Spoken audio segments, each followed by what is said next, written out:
We were. Hello. Welcome to episode 51 of Michigan Brews, the first official episode with our brand new intro by Ripjaw Media. Sexy the intro. Ross family. Yeah, it's so good. Right. I really like it.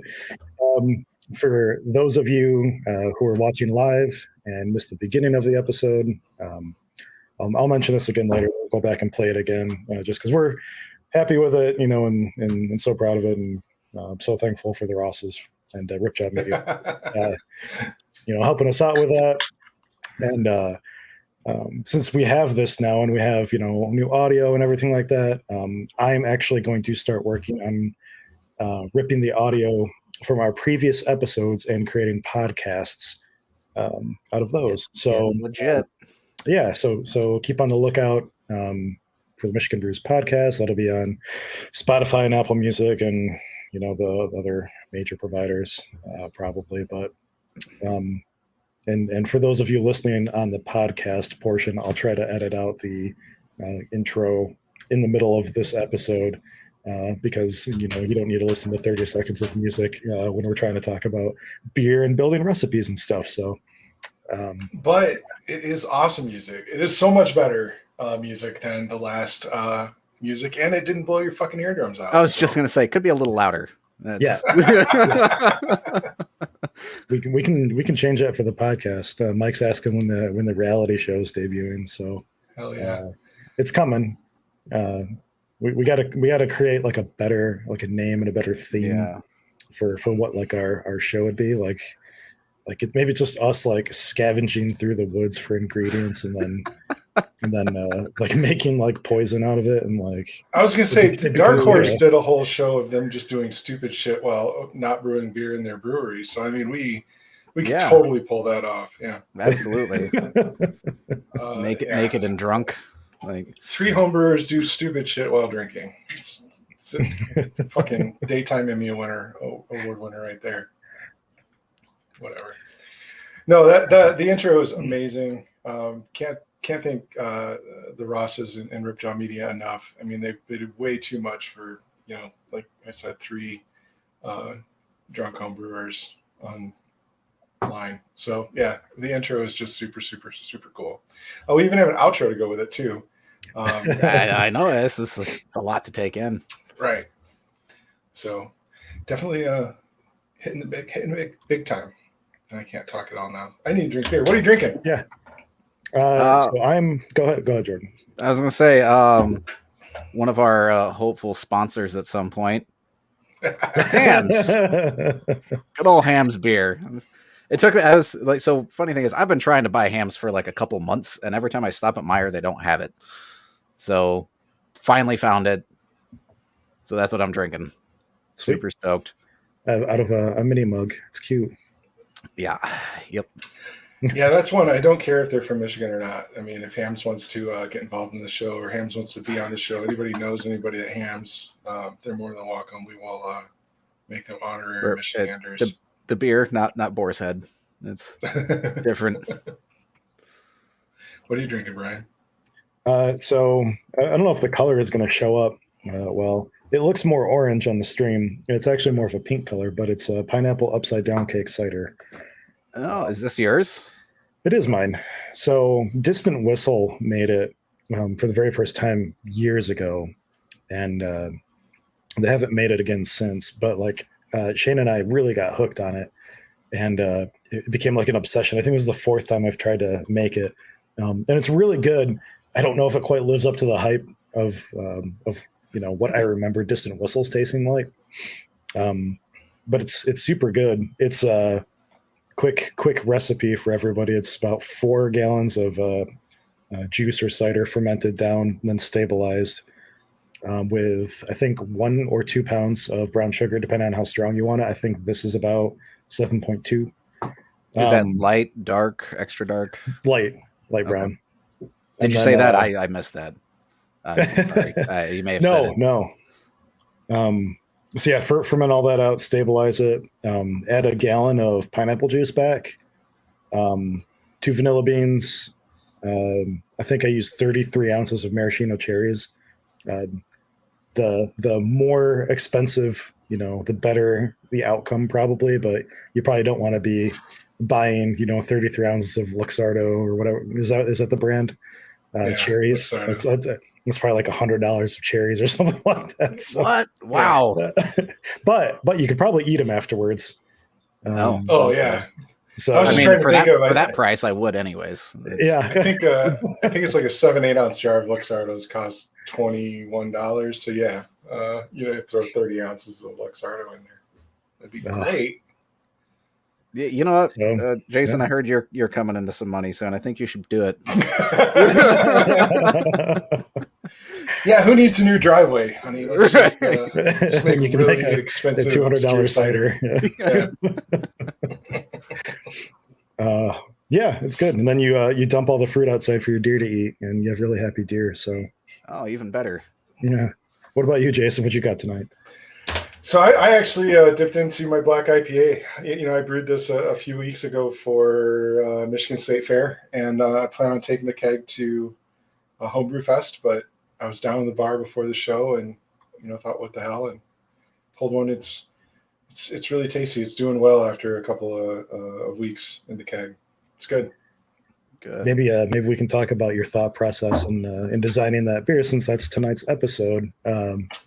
But first, we'll call out got some chat call outs. Drew Jacobs is with us again tonight. So what's up, Drew? Mr. Jacobs, Captain not taking Coke, shots tonight. The classic, yeah, no Malort for us tonight. No matter how much you try to pay us. Sam's sipping on some grapefruit IPA. Nice. Travis has got some Little Huma. Right on. Sounds like a rap Huma. I name. haven't had Lil Huma in a long time. That short's kind of like all day IPA, guy. How's it hold up, Travis? How's it hold up to the old man beer?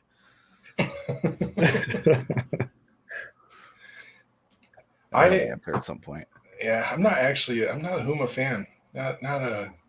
Do you know what hop they use in that? Is that like an all Centennial knockoff, like Two Hearted, or a Two Hearted knockoff? I shouldn't say. I don't actually know. It was one of the very first like super bitter IPAs that I ever had, though. Like back when the IBU wars were going on. And it sounds like fantasy, sci-fi beer drama, but there was a time back in was it the early 2000s, maybe even mid to late 2010s or something like that, where everybody was just trying to max out their IBUs. Dogfish Head, was something even crazier than 120 minute. They're pushing the bounds. I think there were breweries creating theoretical 1000 IBU beers. I was just going to ask about the this. threshold. Somebody had that. Yeah. Oh yeah. Yeah.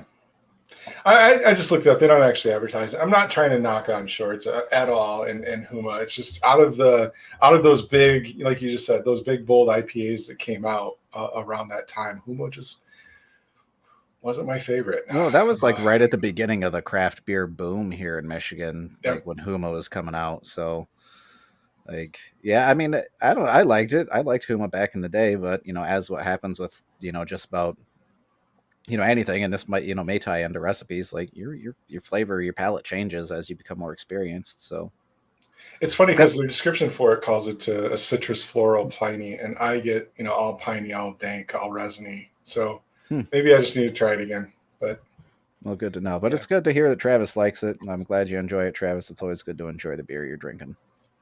Hell yeah. So yeah, we're supposed to talk about recipes and recipe design and balance and all that good shit tonight while we drink. Tonight I was just feeling like a bullshit episode, kind of, and I know we posted the episode late tonight, and we were just kind of feeling like a laid back episode. I was looking back at our last 5-6 episodes. I think we've had a guest or been a guest somewhere for the last at least 5 episodes. So yeah, we've had a really great Yep. stint of lining those up, and I think that's going to prep us for this next month. I mean, it's not to. I usually would put this at the end of the show, but we can talk about it a little bit. For all of us and all the other homebrewers that are watching, the other keepers that are out there, we're going into August, which is Homebrew Fest month and Michigan Beer Cup month. next week we actually don't have a show. I'm going to be in California, but then we come back from that, and it's like, I think we'll probably have a show where we talk about getting ready for Homebrew Fest. You're going to probably see some random odd videos pop in throughout the day of the week, or during the week of Homebrew Fest, where we'll probably get drunk and try to do live streams, at 2, 3, 4 o'clock, walking around, drinking beer AM. in various clubs. AM. Yeah. AM and PM. And then there's Just likely tune going to in. be, just tune in. Just pay attention to Facebook. We'll be popping in and out with shenanigans.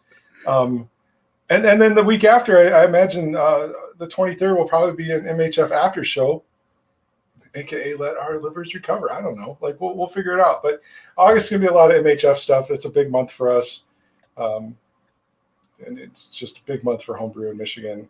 And then we'll work on some guests, bringing the guests back, and some homebrew review shows and homebrew topics probably in the September as we head in the fall. But if you're not coming to Homebrew Fest, you should buy your tickets now. Go to michiganhomebrewfest.com or Google that shit. And if you're not coming to Homebrew Fest and you won't come to Homebrew Fest, then tune in and watch us do some stupid shit from Have a drink with us. Grab a That's Michigan beer. So you don't have to be a homebrewer to come to Homebrew Fest either. So for those of you watching that aren't brewers, or just enjoy watching Jordan's face every week and wanted to meet him in person, it's $40, I think, for a day pass. It's actually $40 for your membership. Which is good for the entire festival. And as long as you're there, that $40 gets you, because we don't charge for homebrew. It's illegal to charge for homebrew in Michigan. So to be a member of our club, you pay $40 for that club membership, and then you get to sample all of those wonderful homebrews. And there's looking to be over probably 200 or 300 different homebrews there to sample. And mead. Yep. Mead, I was just and going to cider. say it's not just beer. It's mead. Yeah, mead, cider. Some Kombucha. people walk around with food, like some they'll have like homemade sausages and whatnot. Like it's an actual festival. It's wonderful. It's one of my favorite times of year. There's a barbecue cook-off or a barbecue competition. There is a French toast cook-off. There's a Bloody Mary bar. Just all kinds of just great shit going on. I think they're trying to get some potential comedians to come do a show for us. Oh, that's cool. So Bloody Mary bar is Saturday morning, right? I think so. Yeah. So come Saturday get drunk with us Friday night, and then we can share a hair of the dog on Saturday morning. Yeah. But check it out online, Michigan Homebrew Fest. Like I said, Google that shit. I'll put a link up in a few minutes. And Drew, you want to come back on? That would be awesome. Like, we'll love to have Drew back on.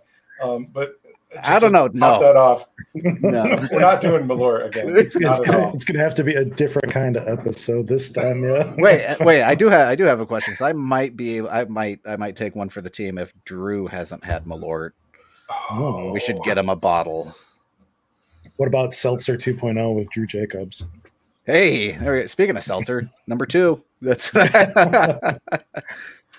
I need to go. I that was the day I was having. I was gonna seltzer it up tonight, and I forgot to grab any. I've got some Bell's beers and some hams and stuff, but I might have to duck out in a minute and go down and raid the seltzer fridge. Just don't drop your video. You got that nice logo on your whiteboard there. We don't want to. I think that'll come. That'll stay. That's just my feed. All right, we can play with it. Let's do it. Yep. Do it live. Anyway, so Drew's in for the Malort, so we'll make that happen. You don't know what you're asking for, buddy. So after that show, I went over to Brian's. Like a month after, I went over to Brian's. He had the Malort. I'm like, fuck, dude, I haven't tried it. All right, pour me a glass. And he poured me a glass. At that time, I had not. Now, since I've had it, and it's been what, Brian? Probably 4 months since I was over there. Tell me one of you guys recorded this. I can still taste it. It doesn't. It burns into your brain. Right. Right. So. Where's the topic? Where's that topic? So I think what would be fun, like I'm all about discussing, how to build like a random, beer or something like that. But we've got a bunch of people in chat tonight, so Does anybody in chat have like an idea for like a beer that they would want to drink that they've like never had, or a beer that they have had that Great idea. we would want to like try to recreate? And I'm gonna open up Beersmith right now, and I think what we should do is we should try to create some recipes live what? on air. I'll say I'll open up Beersmith too. I'll build it with you. That way I have the recipe. Yeah, Brian can On share my that. side. That'll be cool. I don't know if we won't get in trouble. If Brad Smith comes at us for showing a Beersmith screen on our show, then cool. You know what? He can come yell at us on air. How about that? We'll have him on the show just so he can. That's some elite recognition. In the Coconut shrimp IPA. That too easy. Look, God damn it, you hop Travis. that shit with some Sabro. You throw in a little bit of dried coconut flake and some Old Bay. You're No, done. we're gonna dry shrimp this bitch. That's Can you buy like can you go to like the pet store and just buy like shrimp flakes or something like that? they do have. Pretty There's sure you shrimp. can. There's shrimp chips that you can get at like Yep. Vietnamese stores and whatnot. You could always use Okay. those. I mean, it's So should we basically build this? styrofoam. Should we build this? You want to build shrimp and coconut shrimp? That's the only suggestion we got. So I Fuck it. That's I say we do this. I was you other 2.0. we'll do that. One of these days we will do that. I'm not going to go into it probably on this episode, but on Reddit about a month ago, I did post a very detailed breakdown of how I would build a New England double bourbon barrel aged imperial tropical salted caramel double dry hopped extra oat cream vanilla milkshake chocolate raspberry ice cream sour white stout infused with mint hibiscus and truffle oil. So I figure if we can do that, then what's a coconut shrimp IPA? And all of that, after that fucking mouthful, all of that together comes out to Brian wrote a valid, viable recipe. And honestly, if you treated it right and you were delicate with the mint and the truffle, it would probably be a drinkable beer. As much of a mouthful as that is, and I really do kind of want to brew it one of these days. There were other people in that thread that said that they were going to brew it. So I told them that I would pay for bottles if they ever did brew it. I'd pay for shipping, and because I would love to drink it on stream with you guys. So we'll see if something comes of it, and if nobody else mans up, then What we'll was do why? What was this? Just a challenge that came up in your brain box or something, or why? No. How did this come to be? So somebody else made a shit post the day before, and was complaining about normal beers, I think, or something like that. I can't remember exactly. Oh wait, hold on. Damn those! No, I don't have the link on me, but he asked where these sorts of beers were, and so I was like, you know what, we got to make that. So I made a recipe. I was drunk, so this goes down to ideas. I think I mentioned it a few weeks ago at the Keepers Fest or Keepers meeting where we talk about recipe design. I think this is just one of Brian's hobbies. We were sitting outside of Distant Whistle one night, drinking after eating hot peppers, and I turn around and Brian and Drew have a pizza box and they're brainstorming, a new version of Mystery Machine, which is one of Drew's beers. So we called it like pizza box beer. The same shit. Brian and I have been throwing around this idea for an Aw Juice New England IPA New England meat IPA with roast beef and oranges. I mean, it's just kind of stressing. I know it's fun. It's a joke. It's just kind of seeing what crazy shit we can do with a recipe. But the thing is in the right proportions and with the ingredients treated right, you can do some stupid shit. Yep. That's so Travis's second thing, or catnip wet hop. So this actually reminds me of a story I read off of Reddit of a dry catted beer. What does that mean? A guy he was a new father, and the reason why this stuck this out because I read it right after my kid was born. He apparently brewed a beer, got it all into the fermenter, and turned around to get his kid, and heard this kashlunk, and then turned around, and the cat's trying to crawl out of the beer. It gets out of the bucket and starts running around his house. So he forgets about the beer and goes around, starts cleaning the house, catch the cat, wash the cat, whatnot. Well, long story short, the guy comes back like 24 hours later, and there's a Krausen. And he just let it ferment.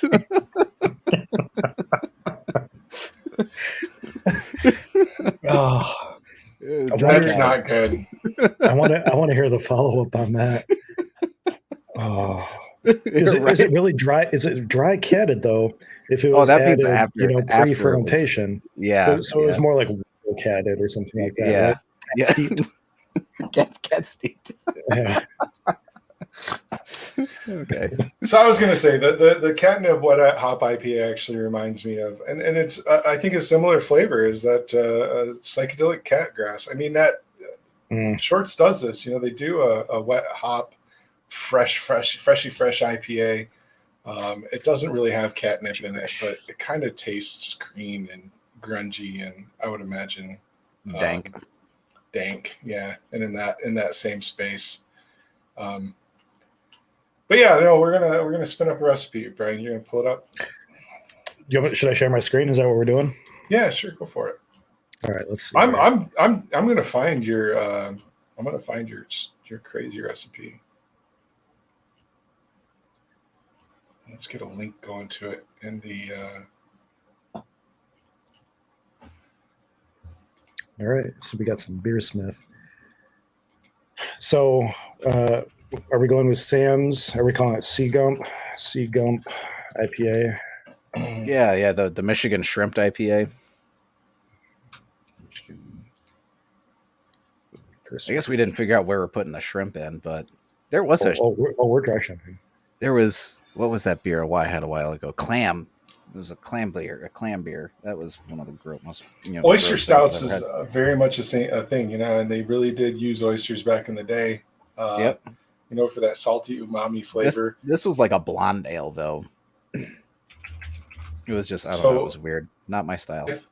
I think for sanitary purposes and to get as much flavor exposure as we can, I think we're going to have to go with dried shrimp, which they sell in bulk at your local, Asian food supply store or Amazon. So there are lots of different dried shrimp, unsalted, untreated, basically uncured, just dried shrimp. I think that would be the way to go.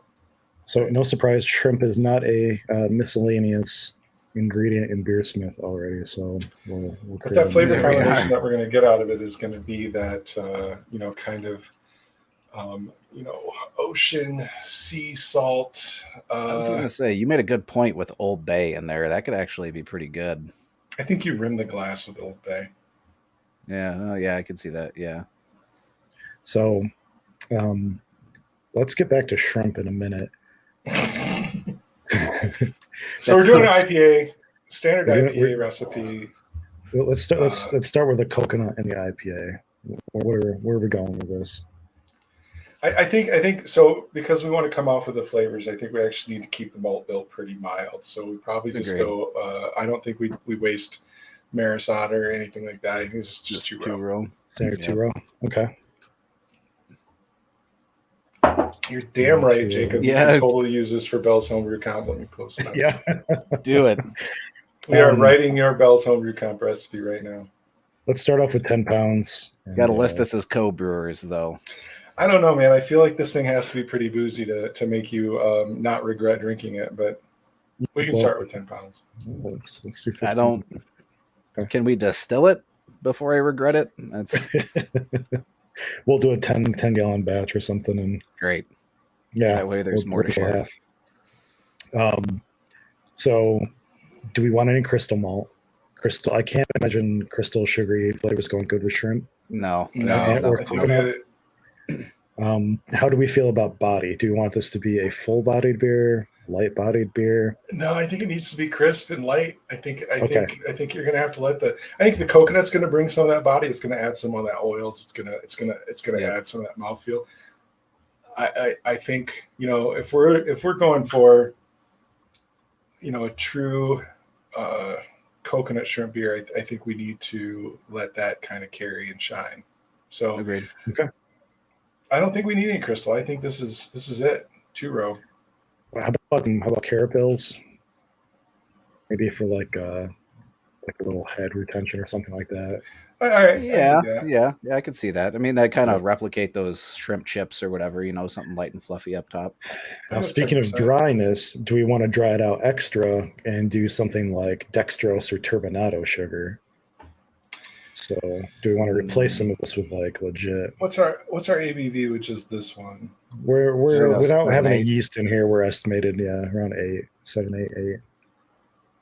No, I think I think we want a little sweetness. The coconut's going to give us a little sweetness. We're going to put coconut. We're putting coconut on secondary, I assume, then, right?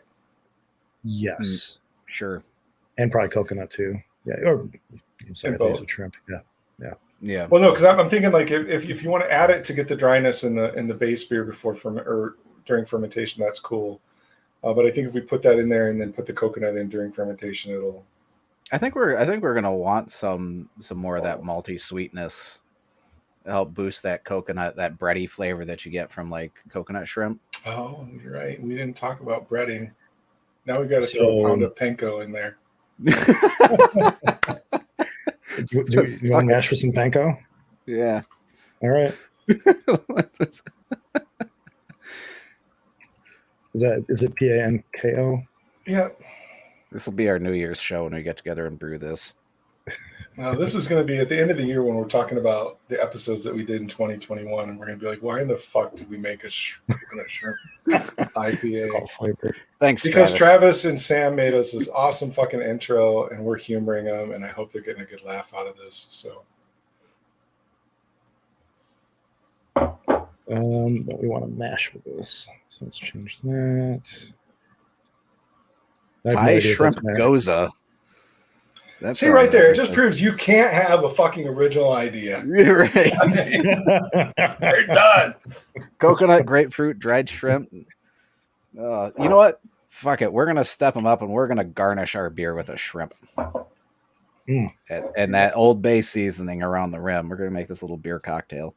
So, do we want? Speaking of like breading and stuff like that, do we want any malts that have a little bit more of like a bready flavor, like I think Victory maybe sometimes Victory? has that. Yeah. I would say, it's kind of biscuity. Yep. Yeah, I would say a small amount. You know, just So a like little half a bit. pound. Yeah. Sure. Half a pound. Let's sub that out for. I don't Half a pound of sub 2 row. Yeah, let's drop this down to 14. Yep. Yeah, because we're working up at 7.6 so far. I mean, I don't want it to be so hot that That's like my sweet spot for like IPAs, like somewhere between like the 7.5 and 8.5 range. Like I think there's just enough body and alcohol and sweetness usually where it just does it for me. So we're a little bit above, what an American IPA typically would be ABV wise, but that's all right. So I think we have a good malt base. I'm down with this. I would drink this so far. even with the Hops, panko. definitely. Oh, even with the panko, panko's going to add that. Oh, yeah, chef's Panko's going to get that bready character, I think. Have you guys brewed a hops. panko before? No, absolutely No. not. You guys are talking about it Want like, yeah, like I was like, man, have I been making a mistake? Like I've never brewed the panko.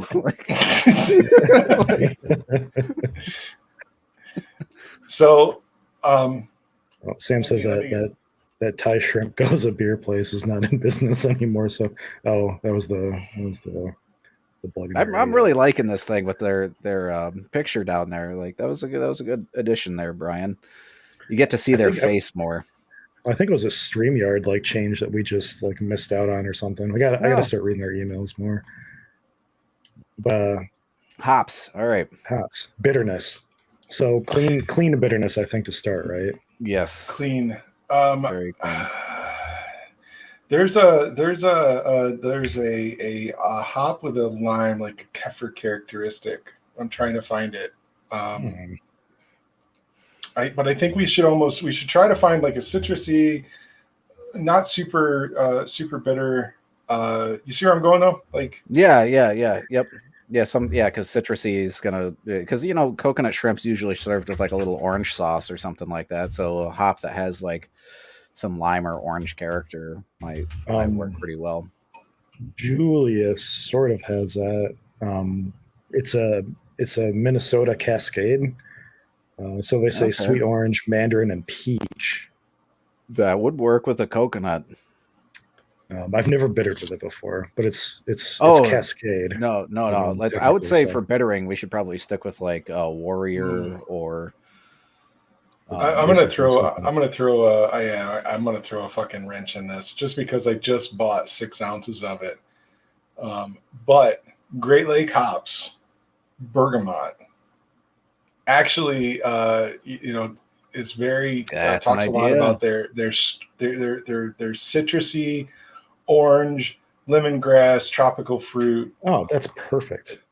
I was just gonna say, if you know what bergamot tastes like, if the hop tastes like that, I don't know if that's gonna match so well with. No, I don't know why it's named like that. The descriptors for it don't say anything about bergamot or Earl Grey tea. The flavor descriptors are orange, mango, cherry, zest, lemongrass, tropical fruit, pepper, and floral. Yeah, I mean all that would go really well. It actually says, the description of it says, there's no lack of orange in this hop. You will not need to garnish your beer with an orange slice ever again. Well, damn, now I'm sad I didn't buy any. So I happen to have 6 ounces of bergamot, and I am just about getting ready to order dried shrimp. We're making this fucking beer. Okay. How do you spell bergamot? Bergamot. EGRAAMONT? No, just one A, I think. Okay. Just one A. Bergamot. Okay. Do you know the alpha acid roughly? Yeah, let me get that info for you. So the alpha acid is going to be 8 to 10%. Okay. I don't have my can right in front of me.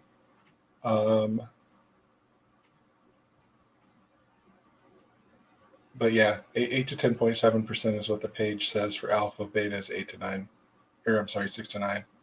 So we're thinking about this being a bittering hop, or are we going to use this as more of like flavor and aroma? I would say personally, I would say flavor because we want that to shine through. I think if we go along the similar lines for bittering, we should probably throw maybe like a half an ounce of Apollo or something in for bittering, and we use bergamot for flavor aroma. Yeah. What's the profile of Apollo? I've never used it. It's a citrus, grapefruit, orange pine resin. Okay. I mean, it doesn't have to be. That was just one of the first ones that popped in my head for citrus. We could use Citra. No, I like it as a bittering hop. I feel like so I use it in my my IPAs that I think are going to be a little bit more dry because it almost has that it's just it's a very light citrus but otherwise clean hop for me. Like more flavorful than Warrior or Magnum, but still just has a. For some reason, I think it. I don't know why I associate it with this, but I associate it with almost like a not a cream flavor, but just adds that little bit of something that helps later citrus and fruit additions. I guess I don't know, weird like that, but I dig it. So I'm getting some good old fashioned Louisiana dried shrimp. Okay. I'm gonna order 8 ounces. Old fashioned. Okay. Okay. All right. Let's give you back shrimp flakes. I'm down. So I'll add in shrimp flakes in a minute here. Apollo at 60. Let's move the bergamot back down to. You want to do some old school late 15-minute editions or something like that? Mm-hmm. Yeah, for sure. What do you call them? Old school. None of the newer IPA recipes call for anything but maybe a bittering edition, right. And then a whirlpool flame out dry hop edition. So my last IPA, my last double IPA that I sent off to the Michigan State Fair, I think had like 60, 30, 20, 10, 5 editions in it. And like, I'm really getting back into like the layering of hop flavors sort of thing. I'm digging that again. Maybe not so much with like New England IPAs, but for any other type of IPA, there's some sort of complexity there that I think layering in hop additions adds that we just kind of stopped doing for a while, and I think it's going to come back. Well, everything's maybe pretty like- cyclic, right? Yeah. Try like half an ounce at 30. We'll do another half ounce at like 15. Again, this is more just to like get different flavors out of the same hop potentially. And then we're really bitter right now, so I'm going to drop back the Apollo maybe to half an ounce. I was going to say half ounce on the Apollo. Do you want to go with any dry hop? Yeah, absolutely. I think these are like, I say we take more bergamot and then let's do 2 ounces whirlpooled for 30 minutes at like 160 just to get some more of those like citrusy flavors out of it. Yep. I don't know if it needs to be, and this isn't the only hop I think we should use. I think we should figure out something else to use in whirlpool as well in dry hop.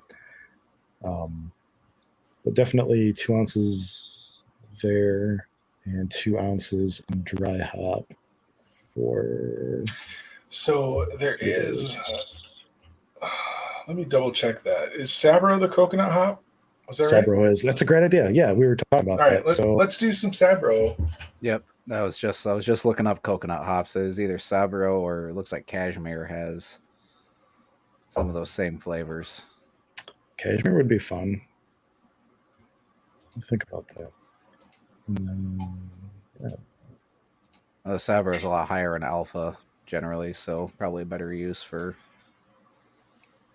Late stage though, we're not going to get any of those to convert really. Yep. So right now we're sitting at 14 pounds of Tiro, 1 pound of Carapils, 1 pound of Panko, and a half pound of Victory in the mash. As far as mashing goes, we just want like a kind of mid-range mash temperature, like 152.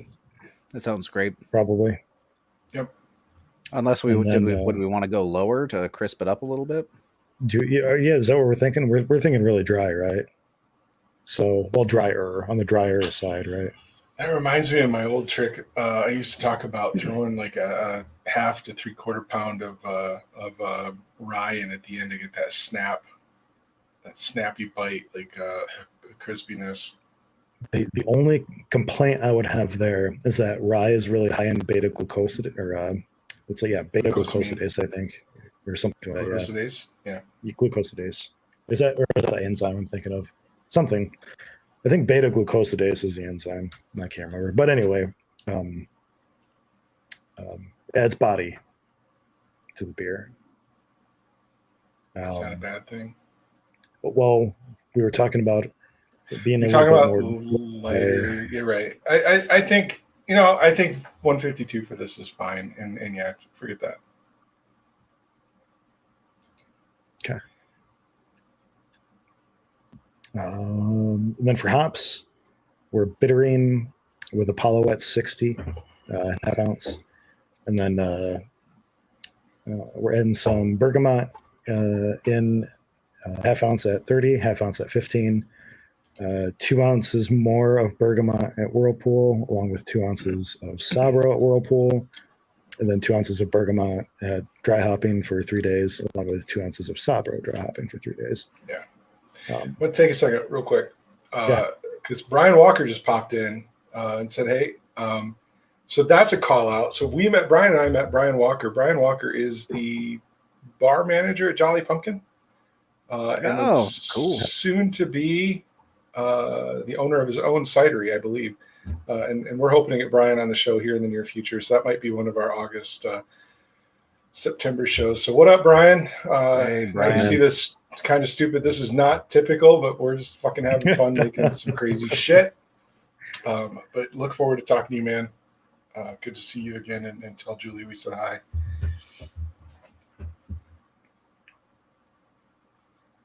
Don't mind me. As you just pause to drink. Brian, we do remember you and Julie, despite what you may think. So it was a good night. Yeah, Brian and Stevens and I went up to drop off our Glencat beer. Met Brian and Julie, at oh shit, where was that? I don't remember where we dropped off the Glencat beer. Vandermill, thank you. We met them there. Wound up following them to Puck's Cidery. We met Chris from Puck's. Hopefully, we'll have him on the show in the near future. And then we wound up bar hopping around Grand Rapids. About to take a shot of my lord, dude. Why do you hate Look at yourself? that. Oh. What is that? Yeah, filed Why? the LLC for the cidery. Congratulations. Congratulations, Yeah. Did we just Fixate find that somebody memory who likes with some award. Yeah, burn it into your brain. Oh man. So we'll get Brian. We'll be in touch, man. We gotta set up a show and have you guys on and hang out and maybe save that shot of Malort. You can do it on air with us. Well, you can do it. We'll watch you. We'll record it. So anyway, where are we at now? We're on the the yeast. hops. We've got them all. Yeast. All Yeast. I feel like clean. Clean, yeah. I mean, something simple. My Let's- initial goes to like California or USO5 or something like that. Let's just do USO5. It's easy. It's accessible. I don't mind it. The only other thing, well, there's other things I want to talk about, but one thing we should make a note of is potentially water. So Jason doesn't have to concern himself with this. He has like the most amazing well water in all of Michigan, I swear. But I'm so above all you little people. for those of us who are peasants and live on city water full of chlorine and chloramines, I'm on well, but are you on well too? I basically drink You mud people. if I don't have. Oh, okay. It's not like You are all welcome to hoses out front. Just shut it off when you're done. You're all I got a welcome to truck, come man. I on. know somebody with like a 300-gallon tank. I'm gonna swing by in a few weeks. Come get it, buddy. Yeah. So I guess I'll talk about water for those of us that use RO then. This is we want it to be like flavorful, a little bit dry, still have a little bit of bitterness. I feel like a very modest 1-to-1 ratio of chloride to sulfates is probably acceptable. I would say about like 100 to 150 parts per million. What does this do, Brian? Why do you think this is a good idea? So as far as IPAs are concerned, Banner ready. yeah. So sulfates and IPAs really accentuate hop flavors and like the more bitter aspects of the hops. It really makes the beer taste a little bit more dry. It affects the mouthfeel a little bit. So if you were to like have something like a 200 to maybe 50 sulfate to chloride ratio in this beer, you'd probably have it taste like quite a bit more dry and bitter. Whereas if you swap that around and it was say 200 parts per million chloride and 50 parts per million sulfate, it would taste more soft. The hops wouldn't taste quite as bitter maybe, and they would sort of have more of a lighter like presence, I guess, is how I would describe it. So normally with like New England IPAs, you find that the chlorides are quite a bit more high, and in something like American IPAs and double IPAs, the sulfite to chloride ratio is either pretty even or really more heavily skewed towards sulfates. So I got a question for you, just because I'm drinking. I can't remember what I had for lunch. Have we done a water chemistry episode? No, if we have. I don't think we have. So I guess I'd take this moment, like Brian. I know you turned me onto it a while ago. There's this wonderful tool. I don't. Do you still use Bruin water? I do. Yep, You do? that's my Yeah. one tool. Yeah. So I know when, like Brian, you started getting into water chemistry long before I did, and like you're the one who introduced me to it, and I really feel like that's something that kind of really helped my brewing, get up to the next level, start playing around with the water chemistry and those additives. So for any of the people who are new to brewing, look up Bruin water. It's BRU''N. Take a look at that if you're using just RO water or water from the grocery store. Make sure you know your water profile that you're getting, but it's a nice tool. It gives you an option to kind of build your water profile depending on what type of flavors you want. And I think this is where Brian kind of started his knowledge to where we are getting to where we're at now. So sorry for the interjection, Brian. No, that's great. I'm 100% with you. Before I started really brewing, I probably spent an entire year just reading internet forums and books and stuff like that, because I didn't want to get started brewing and feel like I didn't know what I was doing and stuff like that. And I did anyway. Nobody starts a hobby and feels like they're an expert or anything like that. But one of the things that I read about was water chemistry. And people doing it for a long time, but it only really picked up a lot of momentum maybe like 6 to 8 years ago, probably, at least in the homebrew community, by my best guess and knowledge, because I've only been brewing 6-7 years. But yeah, I 100% would recommend using RO water and making your own water profile, unless you have amazing well water, in which case, by all means, go for it, because then your beer is going to taste like your beer. That's right. At the end of the day, I can make the same beer as Jordan, who can make the same beer as Jason, and they're all going to taste different because our systems are different, our water is different, the way we mash and brew and whatever. Well, nobody ever thinks of that. Like, we were talking, or I was at a picnic talking to about beer with non-beer people, and I said something about water, and they're like, why does that fucking matter? Because it's 99% water in your glass, people. Like, yep. It's what beer is made out of. When my water here warms up, it seriously smells like halfway between RO and pool water. I drink it because I've lived here my entire life, and I'm used to it, and I think it's fine. But if that flavor made it into my beer, I would be so upset, So, and there's ways to, mitigate that,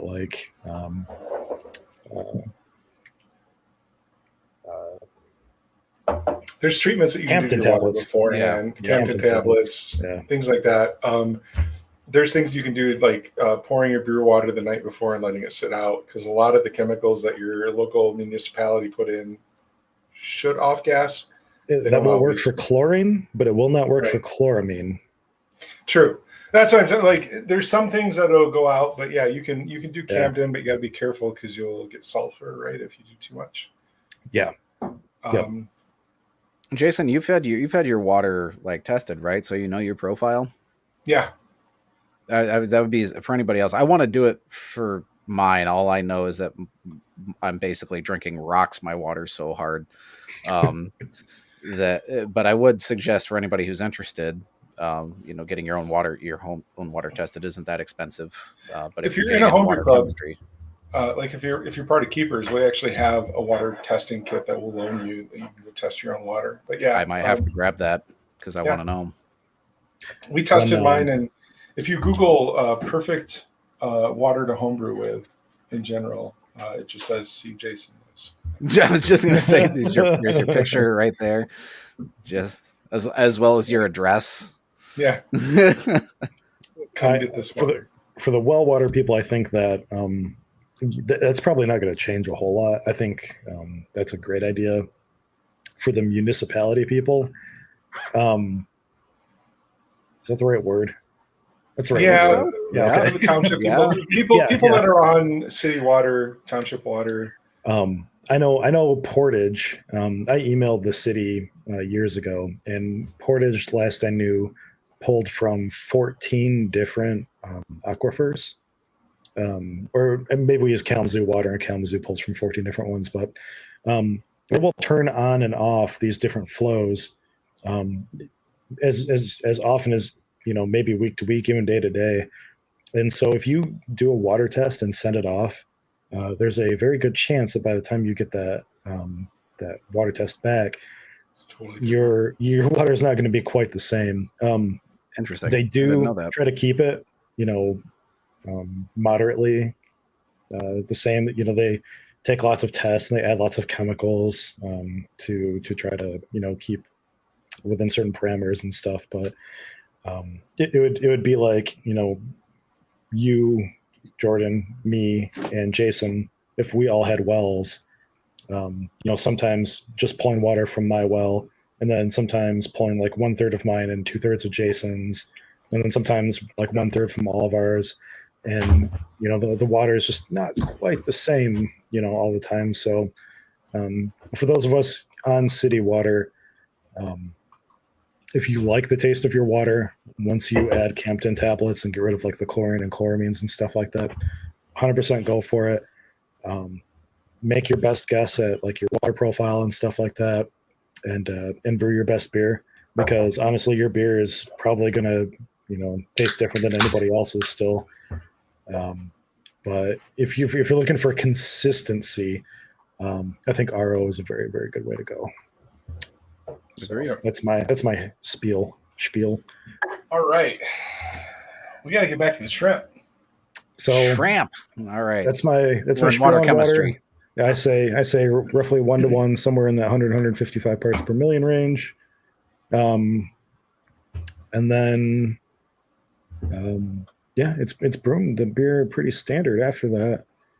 Nothing. So I mean, this special is about this the- is this is primary. We brewed the beer. We're fermenting the beer. Oh, yeah. We gotta talk we're about gonna it. we're gonna come up with, we're gonna get this beautiful, light, crisp, citrusy IPA after a week. Now we've got to talk about Shrimp flakes. secondary. I want to clarify on purchased- secondary real quick, Okay. because it's a term that is sort of a carryover from maybe brewing like 10 years ago, where people would move beer from primary into a whole nother. Fuck our banners. Why is there a banner for everything that I want to say? Because I'm bored. Yeah.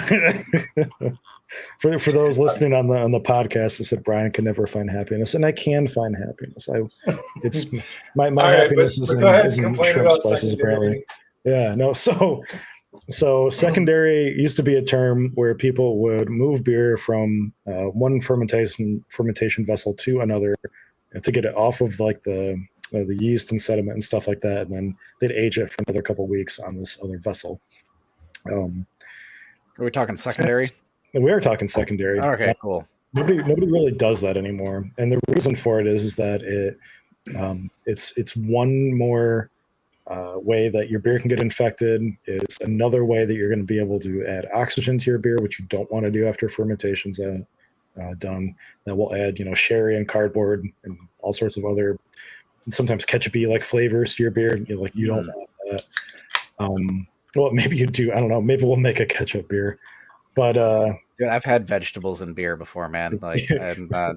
please, nobody suggests that in chat. No, a well-made tomato beer is a thing of magic. I mean, it can be. That's fair. That's fair. Is it? Is it? I don't know if I've... It is. It is. It is. Okay, would that be kind of like what is it? Like a clamato or whatever is kind of. Oh, dude, there is nothing better in the summertime than a michelada. McLaren. That's it. That's it. That's the word I was looking Yeah. for. Fucking, it's magic. It's fucking magic. So beer and tomato goes together very much. So I'm gonna have you make me one because I have not had one yet that I have. all right, enjoyed.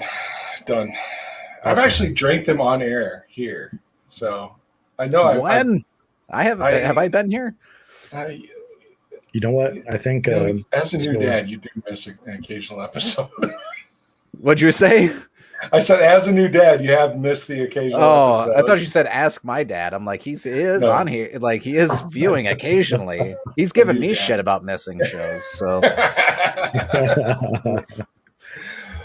But down- on to the secondary is, Well, no, is hold yes. on. Write down the water episode and write down like beer mixer episode.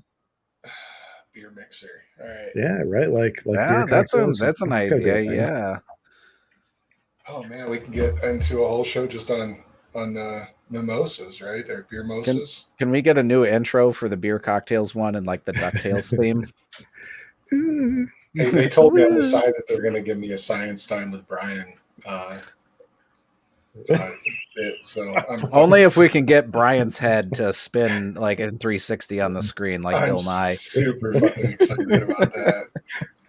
All right, water and beer mixer done on the list. All right, so secondary, you don't have to actually transfer off the cake. Is basically what you're going for. Correct. Um, Nowadays, if somebody says secondary, it just means doing something in the primary fermenter after fermentation's over. Yeah, after fermentation, you can add things to it. I've actually thought this too. You know, your beer's been on that cake, on that yeast, on that trub, whatever you want to call it, for a week. It's done its thing. It's sitting at the bottom. It's not really going to fucking add any new. Right. The worry was yeast autolysis, Yeah, I remember that. Yep. and everybody was worried about yeast autolysis flavor, which is basically Yeast. when dies, or otherwise bursts. Like imagine if you were a yeast cell living in a beer and you just exploded and all of your insides. That's terrifying, went into the beer. Why are you telling our viewers to do that? But that's what that's the flavor that starts to add to beer is you get like Yeast bursting guts. yeast insides, yeah. And you don't want that. So but it takes a long time for that to happen. So generally it's not something you have to worry about unless it's a very long time that beer is aging for. Right.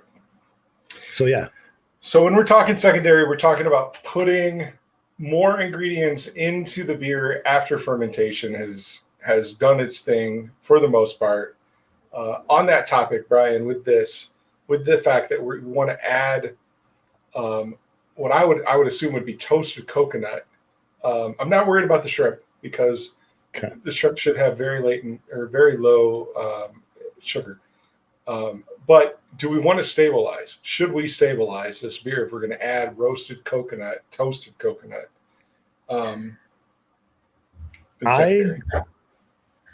So here's my thought process, which is generally always yes.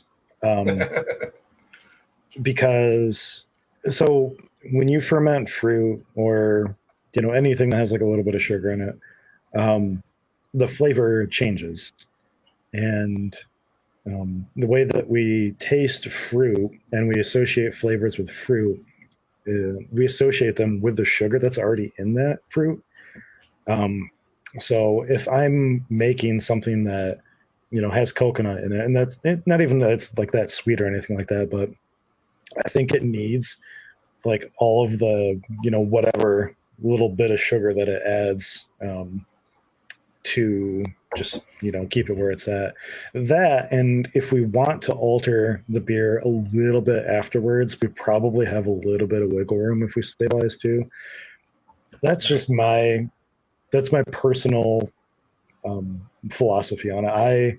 I do that with a lot of beers that I make. My only exception sometimes is my sours. I will let fruit ferment all the way out of my sours just because I think it adds more complexity. Yep. And those don't need the sweetness. I'm with you on this. I think we need to stabilize before we add the coconut and shrimp. So how do we stabilize? So I use potassium sorbate. I think you use K-Meta, right? I use both. Both? Okay. Why both? What's your So, reasoning there? one He's does got a not. sciencey reason. I guarantee it. No, I'm sure I got a banner for that. Yeasty Stevens? No, let's not do Yeah. that one. That's no. Um, I so, do have this one. oh gosh, I honestly don't remember the episode, but at some point he did say horse peanuts. what Brian? was it? Yeah. I do remember that. I don't remember why. I don't remember that one. You were just drunk enough that it came out wrong. So, All right. no. It makes me wonder, what was he trying to say? I specifically remember David like and giving me shit for that afterwards, and I don't remember why. But What's a good So episode then? So why do you stabilize with both? so potassium sorbate stops re-fermentation. I think that, gosh, I can't remember which one is which. So to add a preface, none of these are going to stop an active fermentation. Your fermentation needs to be completed, but one of these basically stops the reproduction of yeast cells, so that they basically, they don't do anything anymore. They just kind of hang out and don't reproduce and just kind of do what they need to do, and don't really ferment anymore. And the other is more of like a spoilage, like a chemical. Basically, it just I don't know if I want to say like if it kills it, but I think the metabisulfite maybe is the one that inhibits extra growth and sorbates, like just kind of stun and put the yeast to sleep. But in any case, I'll have to look that up because I hate being not knowledgeable on a live show. But All right. use both. So we're going to stabilize with a combination of potassium sorbate and K-metabisulfate, right? Yes, just call it like K-meta and K-sorbate. So normally, let me put this in the notes here too. Yeah, you're right. Potassium metabisulfate. After fermentation is complete, say 7 to 10 days, after 2 stable gravity readings, stabilize with. I normally use, for beer, this is probably fine just to estimate like this. For things like wine and mead, it very much depends on like some of the residual compounds like in the fermentation.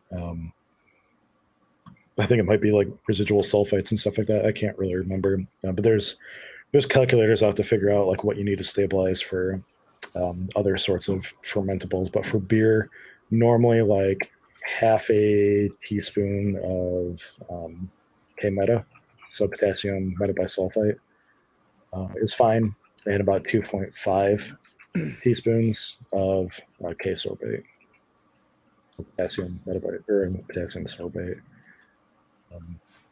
So add that in, gently swirl it around, let it sit for 24 hours. Mm-hmm. So make sure everything kind of stabilizes, and then we can move on. And then we're going to add into that same vessel, we're going to add our shrimp and we're going to add coconut. So we're going to add 8 ounces. Oh my God. Of dried shrimp, TBD. It seems like a lot. Once we taste them, once I taste them, we'll make that determination. And then I think we need to add probably 1 pound of freshly toasted, unsweetened natural coconut flakes. I bet we can go heavier. Heavier? I think we can go heavier. What do you think? I read a really interesting interview with I can't remember who it was. It was a brewer of some really large brewery, and his opinion on coconut is that there is no limit. You know, I've actually heard that before. You know, calling out like a good friend of mine that owns a brewery, I think said something like, now that you mentioned that, I remember Ed saying something about if you're going to add coconut, add a lot Go of fucking big. coconut. Yeah, go big. So 1 to 3. 3 pounds. All right. So 3 3. pounds toasted coconut flakes. Are we Lightly toasting them toasted. ourselves? So Or are we I'm buying gonna toasted? add this in parentheses. I'm gonna say bagged in the best like muslin or nylon Hop bag sock. you have.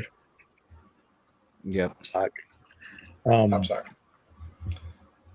The more room you have, the better, because when the coconut absorbs water, it's going to expand a little bit, and you want all the coconut to make contact with all of the beer, as much as possible. Yep. So don't pack it. So don't pack it. Yeah, as close as you Yep. can, but Nice you and also loose. want it bagged, because if you don't bag it, you're going to have a bitch of a time getting it out.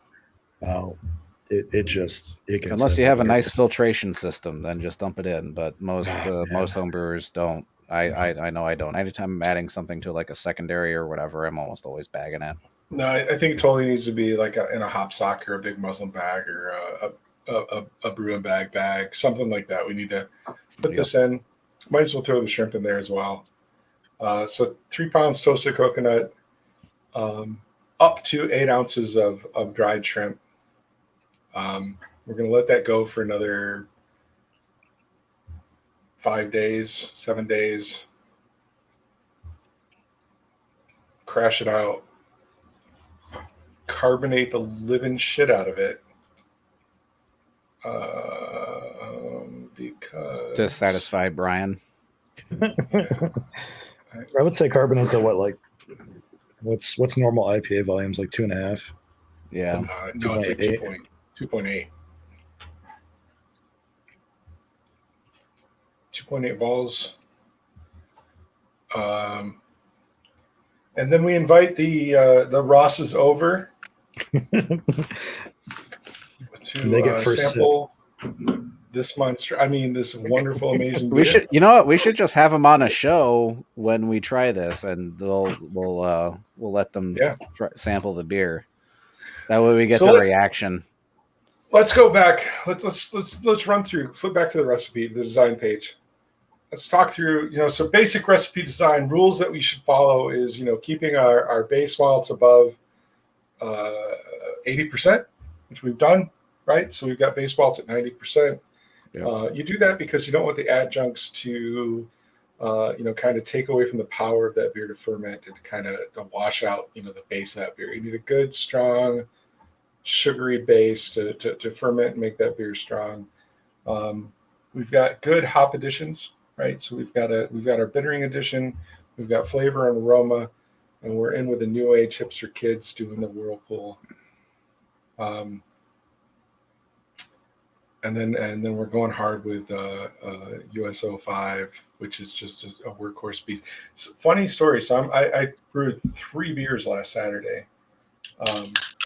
It's the first time I've ever done 3 in a day, and I did. It's crazy. Yeah, I did. I did a golden ale. I did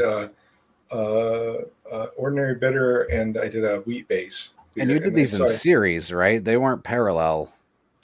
So I was overlapping. Basically, what I was trying to do is I was trying to mash in while I was boiling the previous batch. So It's a busy fucking day, man.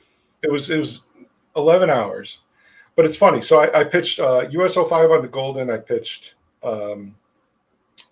British 5 on the ordinary, and I pitched Lutra, which is a Vike yeast on the wheat base.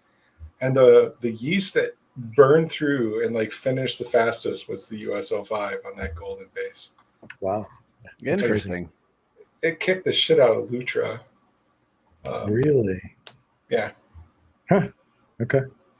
I mean, it's only been 48 hours, right? And fermentation's pretty much done. Was it lower ABV? Yeah, it's that claw barrel beer, so what is that?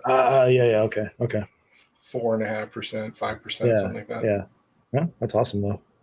Yeah, no, I was just surprised. I looked through, I was watching it. I think I was telling you about this earlier. It was fun to watch all three of my vessels kind of bubbling away at the same time. And I checked it today, and it's like dead. Like that one's dead, and the other two are still going at it. And I looked, and yeah, I mean, it passed High Krausen. So I pulled a little sample, and it's already down. It just ate it. It's crazy. Sweet.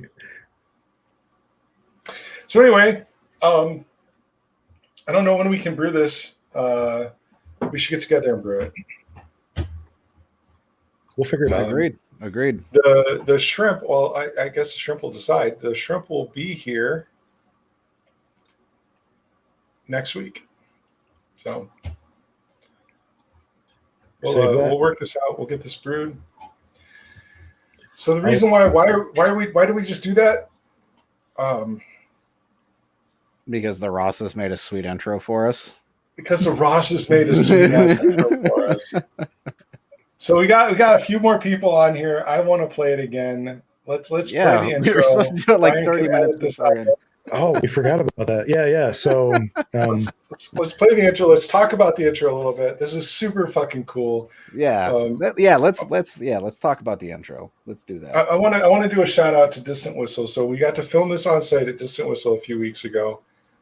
Dane and Andy there let us come in early on a Saturday morning, something like that. Yep, Saturday. Before they opened the brewery. It was really cool to watch Sam and Travis and Chris come out, and Chris Hyatt, Sam's stepdad, came out and filmed, like shot after shot, of trying to get this perfect pour on this bottle, and then they did some filmed us individually, doing I think 5 or 10 or 15 different takes on it. It was really fucking fun to watch their process and see how they put all this together. And then deliver this just super kick-ass, like high-end intro that is really a waste on this shit show that we do on Monday nights, right? All right. So, I'll kick it off. Yeah, do it. Let's try it. Let's watch it again. For the Seagump IPA, I am going to share that on our page later. I've made it public, so if anybody else wants to brew it with us, by all means. But look out for that. And here's our new intro.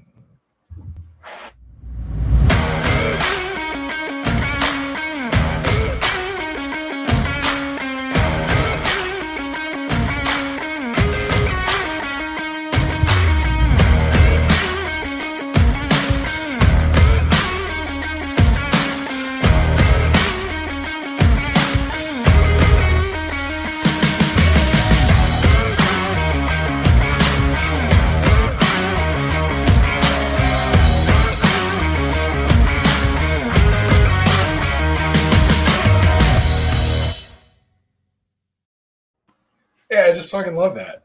Yeah, we're rocking so hard. I do want to point out. I didn't tell him when I was on the phone with him last night, but Travis, if you're still listening, like that whole song, like that kind of reminds me of something that you would write. So that's kind of one of the reasons why I liked it. Yep. Sounded awesome. So in the beer shots, where the beer's coming out, the glass with the logo. So shout out to Shayna who made that glass for us like the night before, right? And there's just a shit ton of little detail in our logo that she had to like kind of fuss with, right? So thank you, Shayna. Well, I think she had to do it like 6 different times before she finally got a Jesus. Good one. Thank you, Shayna. It's the only Michigan Brews glass in existence. It is, and it's in my cabinet. So, and I don't think she said she will never make another. So right? It was that much of a pain. So and then the hands there, like setting the glass out and doing the pouring. That's Jordan because he has the prettiest hands. Look at those. That was decided. I've got my hyperbaric chambers on order, so I can keep them in it. Hand model. He's going to give up brewing and IT and go to be a hand model. Yep. Get those insured. Yeah. And then I think the scene of us, kind of standing around the bar that we opened with, where we're all just talking, it's like they were filming us for a good few minutes there, and we're just totally making shit up, trying to look like we're having fun, doing the fake laugh, the and, but I look at it and it looks so natural and stupid. It's something that we totally would do and how we would act. So I really appreciate that. It captures who we are and what we do. And thanks again, Distant Whistle. And all the mugs in the slamming down part were member owned mugs. Yeah, that was my mug. Our mugs. Yeah. Your mug and Jordan had Shayna's mug. I had so thank you, Shayna. I lipped your mug once. I had my hands on it at least. Yeah. So super cool. Definitely way more than this production needs, but it's awesome. Thank you again so check out Ripjaw Media. They've I don't actually know if you guys have a website, but they've done some cool, amazing videos. Check out Drew Jacobs, State of Mind. Who's the other one? I can't think of right now. You talking about Eva? Yeah. Eve Under Fire. Yeah. Eve Under Fire. Check out their videos on YouTube. That State of Mind one for Thunder Rolls, they just won Billboard Top 100, right? Top number one. Number one. Yeah. Yeah. So they are amazing. Thank you, Sam and Travis. I really appreciate it. We all with a talented group of friends in all aspects. Absolutely. So because of that, we just designed coconut shrimp IPA for Travis. Specifically for Travis. I hope you don't have a shrimp allergy, Travis, because you're drinking this anyways. That's right. We will have EpiPen on hand if you need. This is your fault. The Michigan Brews medical crew is on standby. So we're gonna get some posts up. I'm gonna do a post on YouTube with just the intro. We'll get that up on Facebook. What else?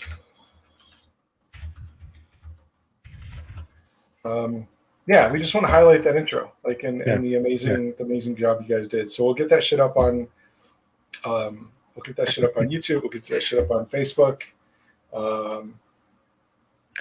Sam, I hate shrimp and a texture of coconut. I'll do coconut flavor. But this is fucking amazing. So we just made Brian's favorite beer. Let's not filter it and leave some of those coconut chunks in there. I'll deal with it. So we're gonna brew this at Jason's house, and the guy's gonna stay with him, so I don't have to deal with it. Fine. Probably post Homebrew Fest then, because I've got all of my fermentation vessels full at the moment.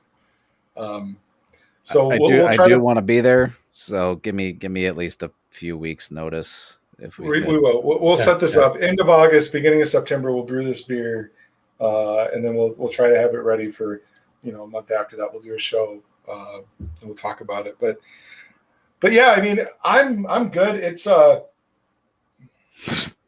need to run and get some seltzers. But you guys want to build one more? Yeah, I'm good for another drink. I'm 3 in already, so it can't be a rambling and beer building episode without just 2 beers. So, all right. If anybody in chat has another, even if it's weird, we'll do it. I'm gonna run and grab a couple of seltzers. Okay, that's what this night calls for. I will be right back. Fuck we'll figure out the next one to do. So if we don't see anything in chat, maybe we can talk about seltzer recipes. I can talk about my thought process for meads or sours or Jordan.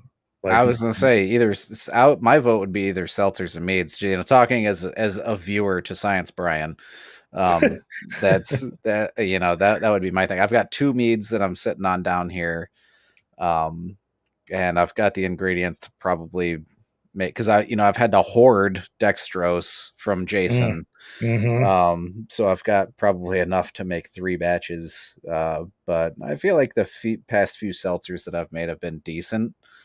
But yeah, I mean, meads is really kind of where I'm probably going to be going next with, hitting that heavier in my brewing career. So, that's where my interest lies.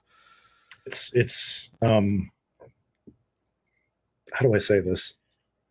It's a nice creative outlet, I guess, in that you sort of know what your outcome is going to be a little. You have a general idea. You have a very, you have this like broad spectrum of like, okay, I know what this honey tastes like, and I know what ingredients I'm going to put in it. But then the end result is sort of maybe a little bit of a mystery because honey is very, it's agricultural. It changes from season to season and stuff Absolutely. like that. There's a lot more character. Yeah, yeah. And there's a lot more blending, I think, that you can do with mead in general than what you can do with beer. Not all beer styles lend themselves to blending. Right. Whereas pretty much most meads you can blend in one way or another. Well, I mean, blending is the whole thing that kind of launched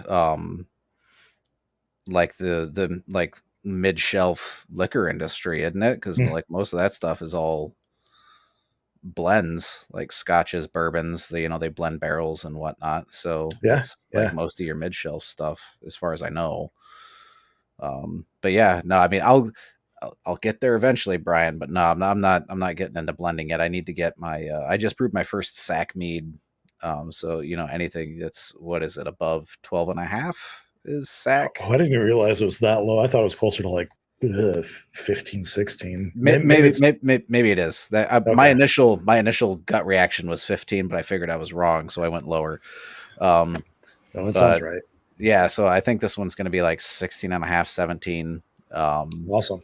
Okay. Fermented on 15 pounds. 15 pounds or no, it was 4 pound bag, so it's 12 pounds of cherries. But yeah. So I mean, like I said, meads is kind of where I'm going.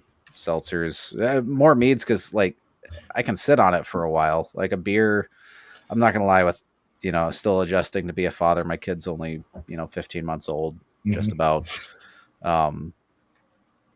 And I just don't have the time that I used to. So having a mead sit down for a few months, that's fine. In fact, that's preferred. So and a mead brew day is no more than an hour, right? So, exactly. Yeah. Same with seltzer. Yeah, exactly. And the same with seltzers. So that's kind of where I'm taking more of my brewing. I still want to brew beer. I have brewed a few beers since Charlie's been born. But I just, I'm trying to. I love the fermentation sciences, so I want to continue doing it. I just don't have quite the time to dedicate 5 hours in a day. I mean, I can, but that time's got to come from somewhere, and I'm just putting more pressure on Mama. So yeah, that's right. Don't piss off Mama. I mean, no, I get it, dude. So I'm having a great time with seltzers, and I heard you. I take my ears with me. I heard you whining about the dextro. Amazon, punk. Jesus Christ, man. That's where I got it from because I can't find it locally. Whatever, dude. I tell you, a guy buys out all the sugar in Kalamazoo and Vicksburg one time, and one time. Now bitches about it. The dextrose kingpin. That's. But yeah, man, like recipe design for seltzer is super super easy, right? It's like sugar, water, done. I mean, your yeast. And then now that Omega has come out with proper seltzer for the nutrients, I'm telling you, I've done a couple of seltzers now with a package of proper seltzer and a bag of Lutra. Now there's a little bit, like water additives with proper seltzer, right? So it's kind of like water chemistry mixed in. Yeah. So it's to kind of help adjust that pH and get the nutrients and the salts that are missing from sugar. When you just have dextrose, which actually if you want to talk about recipe design with seltzer, that's one of my first pieces of advice is don't just do dextrose. But when you just have those basic sugars and water, there's not much for the yeast to kind of pick up on and build the cell walls that they need to reproduce well, right? There's just food. And so adding proper seltzer to bring in the nutrients really helps out. What I've started to do with my seltzers is to kind of mix up my sugars. So I use dextrose and rice sugar or Belgian sugar or whatever. Again, that's I think a good idea. Yeah. Yeah, so I've been going with a 80% dextrose, 20% rice sugar for the last couple of batches, and I think it just helps it come out a little bit cleaner. I could see that for sure. Gives again, it's Brian. I don't know if you're going to bust out science on me and say they're both basically the same technical sugar, but the differences are subtle, and I think it helps to avoid some of that whiny characteristic. So as homebrewers, we typically don't have filtration. Not that you can't, set it up with a good RO filter. I think, Brian, you did that recently, didn't you? I do have an RO filter. Are you talking about for my water or for? No, didn't you do some mead filtering? I do. Yeah, I have a set of cartridge filters. Yeah. So I mean, a lot of us don't do that. You can get into that space, but if you're not filtering your seltzer, you can tend to pick up on some of that yeast characteristic. You can definitely get some of that color, cloudiness. But anyway, I've just found using Lutra with proper seltzer, using a mix of sugars, kind of helps balance that out. So like I said, I'm using 80% dextrose, 20% rice sugars for the last couple of batches. I liked them. They're really clean. Flavor with amaretti or soda stream. Any of your beverage flavorings, if you treat it like soda water, anything that you would make in your soda stream, or an Italian soda, a couple pumps of amaretti, whatever works for you. Makes it really I still have not made a cider. And I'm sorry, a seltzer. Yeah. Yeah. Are you biased, Brian? No. I don't know. I don't know why I haven't. Maybe I should. Shit, man. Jason, has anybody for Michigan Homebrew Festival signed up to say they're bringing a seltzer from our club? No. Okay, I'm bringing a seltzer. I'll sign something up. I was just going to say, after you get this seltzer science down, basically sugar, water, yeast, nutrients. You get seltzer. You add your flavor. You've got it. You can then, if you want to brew a strong seltzer. So you guys can look online and find a tool that'll give you the math that'll say, if basically like a ABV calculator, if my gravity of sugar is X, my ABV is going to be Y. Yep. Those are all over the place. So most seltzers that people like to drink, if you're going to get like a Truly or a White Claw or something like that, they're targeting like 5%. If you were to brew that at 10%, double it. And then you take that seltzer and you mix it 50-50 with fruit puree, you get smooch, right? Yeah, it's pretty much close. Smooch is fucking delicious. Right. I don't know how they package that beer. Like if I were to try to run that through my keg, like it would just clog. So the other thing, Brian, or not Brian, Jason, the other person who we all end our name with N. I just realized that it's weird. I did not know that. My smooch just smooched too. Oh, perfect. Fuck. Now where was I going?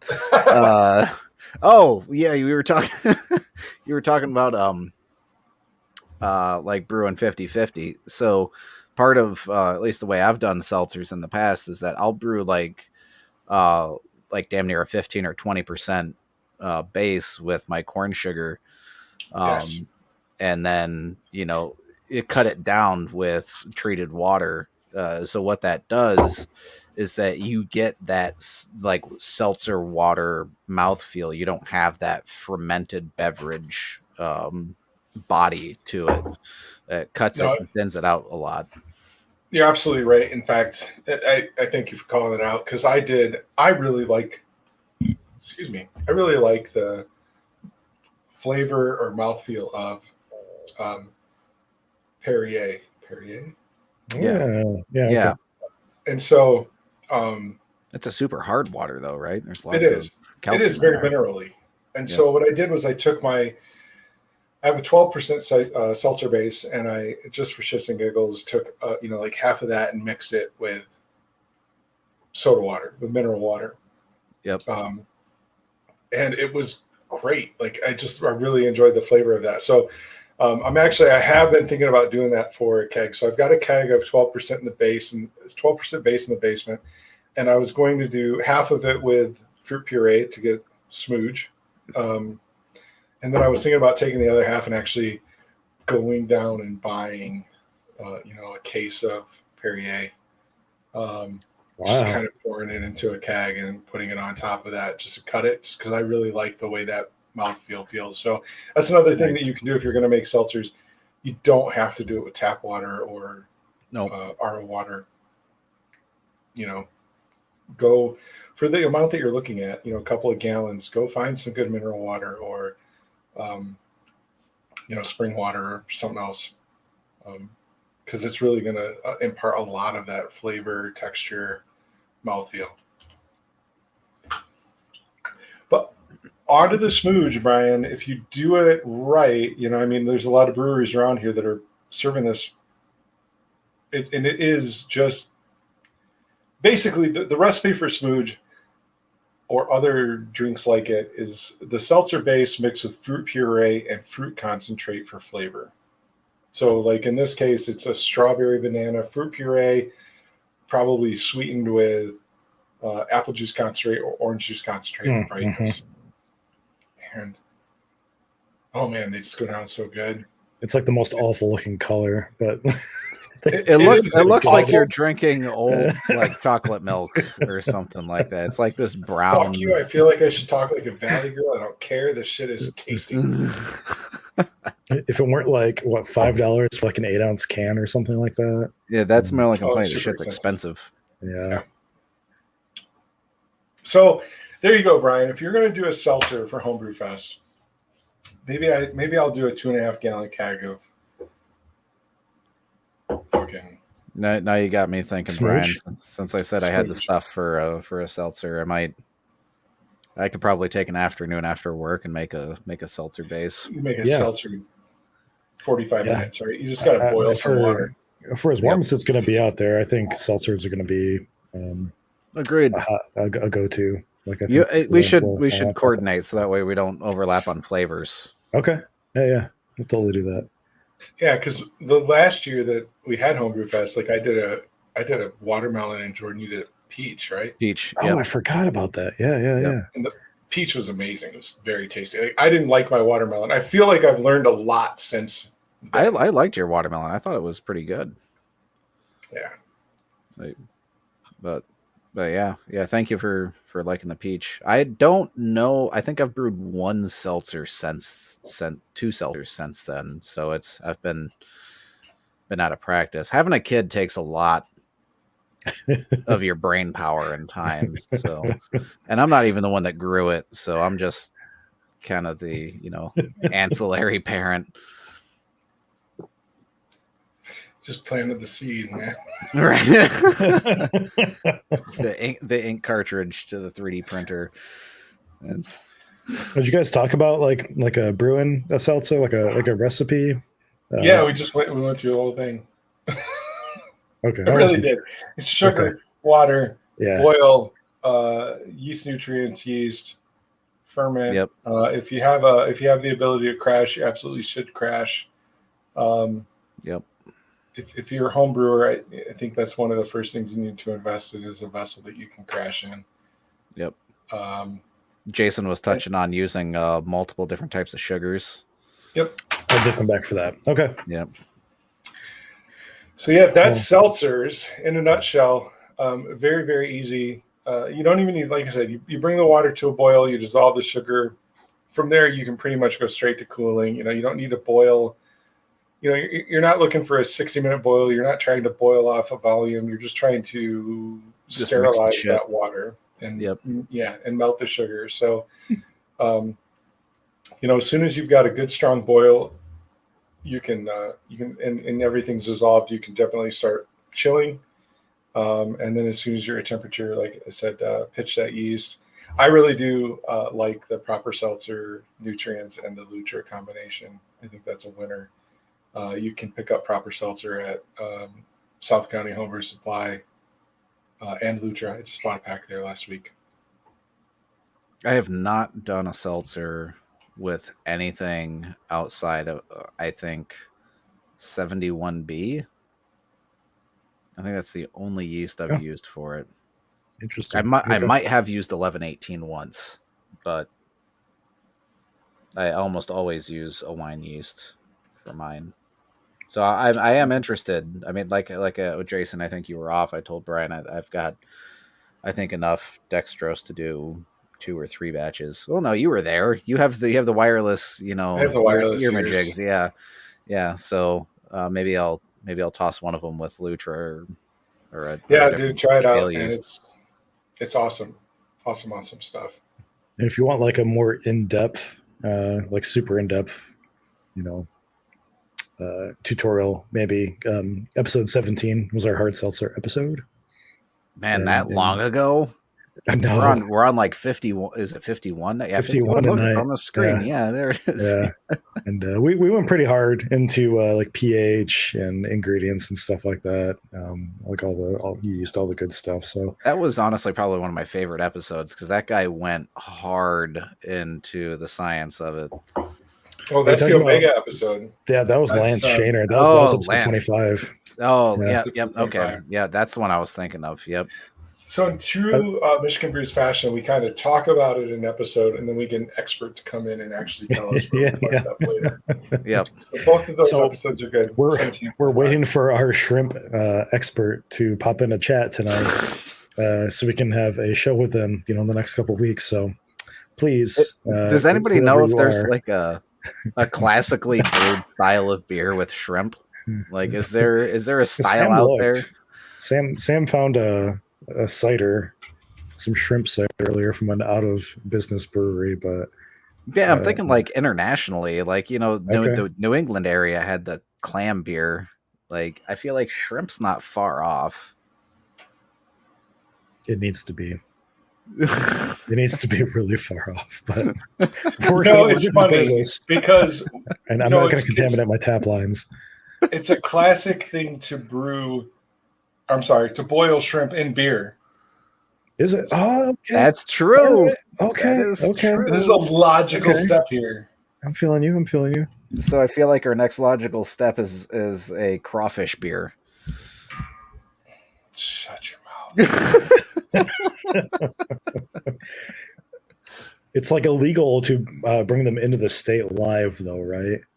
Like now, because they're technically considered an invasive species, which is why we'll just go down to Louisiana.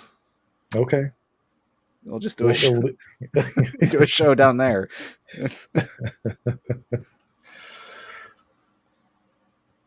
All right. Oh man.